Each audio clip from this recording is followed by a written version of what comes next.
এর প্রভাবও হয় বহুমাত্রিক, যেমন মার্কারি আর অন্যান্য ধাতব পদার্থ মাটিতে বিদ্যমান উপকারী অণুজীবগুলোকে মেরে ফেলে, যার ফলে মাটির উর্বরতা নষ্ট হয়। আবার মাত্রাতিরিক্ত লবণ, অ্যাসিড বা ক্ষার গাছপালা আর ফসলের ক্ষতি করে। এই জাতীয় বজ্র থাকা প্রোটিন বা অ্যামিনো অ্যাসিড ব্যাকটেরিয়ার দ্বারা ভেঙে hydrogen sulphide gas, sulphur dioxide gas কিংবা ফসফরাসের অক্সাইড তৈরি করে, যার কারণে মাটি দূষিত হয়ে পড়ে। সবচেয়ে বড় চিন্তার কারণ হচ্ছে এই ধরনের দূষণের ফলে ক্ষতিকর পদার্থ মাটি থেকে খাদ্য এবং খাদ্য থেকে মানুষসহ অন্যান্য প্রাণীদেহে প্রবেশ করে মারাত্মক স্বাস্থ্য ঝুঁকির কারণ হতে পারে। শুধু তাই নয়, এই জাতীয় দূষণের ফলে মাটির জৈব রাসায়নিক ধর্মে পরিবর্তন ঘটতে পারে, যেটি ফসল উৎপাদনের বিরূপ প্রভাব ফেলে। তেজস্ক্রিয় পদার্থের নিঃসরণ। পারমাণবিক বিদ্যুৎ উৎপাদন কেন্দ্র বা পারমাণবিক অস্ত্র তৈরির কারখানা থেকে দুর্ঘটনা বা পরীক্ষা-নিরীক্ষার ফলে বের হয়ে আসা তেজস্ক্রিয় পদার্থ দিয়ে মাটির মারাত্মক দূষণ হতে পারে।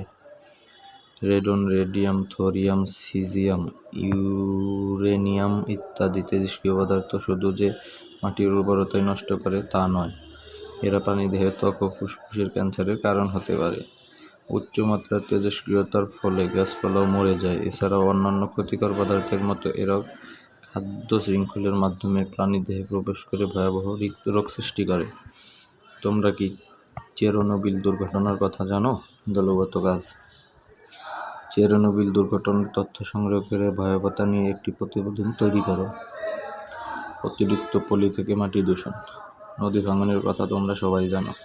নদী ভাঙনের ফলে নদীর পাড়ে ভাঙা মাটি বা অন্য কোনোভাবে সৃষ্ট মাটি কিংবা পানিতে অদ্রবণীয় পদার্থ পানির সাথে প্রবাহিত হয়ে এক পর্যায়ে কোথাও না কোথাও তলানি আকারে জমা পড়ে। এগুলো কখনো নদী, খাল, বিল ইত্যাদির তলদেশে জমা হতে পারে, আবার কখনো ফসলের জমির উপর জমা হতে পারে।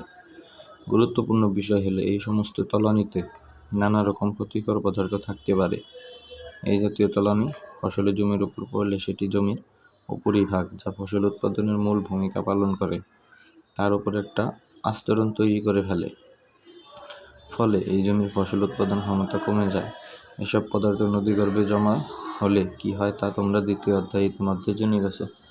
আজকের মতো এখানেই গাইস, দেখা হবে আগামী কোনো ভিডিওতে। আমি আপনাদের একটা ধৈর্যের পরিচয় দিচ্ছি যে রেগুলার বই পড়লে আমাদের রিডিং পড়ার যে অভিজ্ঞতা প্লাস সহজেই রিডিং পড়া কীভাবে আয়ত্তে আসতে হয় প্রতিদিন চেষ্টা করলে সেরকমই ভিডিও করে দেখানোর চেষ্টা করছি। প্রতিদিন অন্তত 1 পৃষ্ঠা 2 পৃষ্ঠা আপনি যা পারেন, যদি 5 পৃষ্ঠা পড়তে পারেন সর্বোচ্চ ভালো। এভাবে পড়লে আপনি নিয়মিত পড়লে পড়াটাও আপনার একসময় অভ্যাস হয়ে যাবে এবং রিডিং করে আপনি অত্যন্ত দক্ষ হতে পারবেন। সো আজকের মতো এখানেই গাইস, ভালো থাকবেন, টাটা।